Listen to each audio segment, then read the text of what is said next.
For the first time in the history of independent India, two Indian states are battle-ready against each other. The Modi government has pushed the northeastern states into chaos, resulting in a complete breakdown of law and order and constitutional machinery.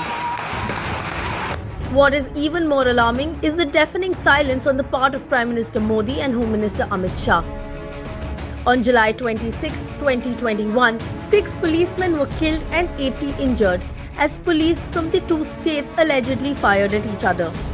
Even more shocking were the advisories issued and embargoes placed by the two neighbouring states against each other, with the Home Ministry remaining a mute spectator.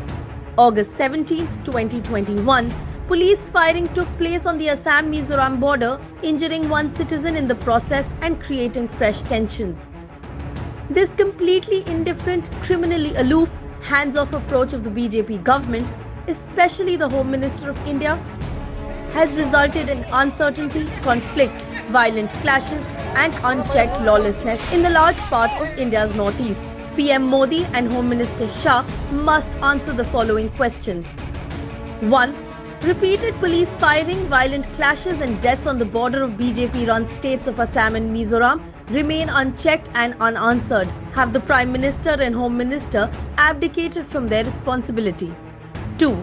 Meghalaya, another BJP-run state, is facing breakdown of law and order. Miscreants waving black flags, using petrol bombs and stones have been causing panic in the state. The Home Minister of the state has resigned. Where is the Home Minister of India? 3. Naga Peace Accord and the so-called Framework Agreement dated August 3, 2015 too is under the realm of speculation. What is even more worrying is the NSCN's claim that the Modi government has signed an agreement with them for shared sovereignty.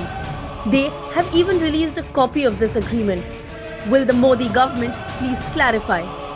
4. While the Chinese have built a 4.5-kilometer village on the banks of River Tsari Chu in Arunachal Pradesh and staked claim of Indian territory, why have the Prime Minister and the Home Minister chosen to remain completely silent?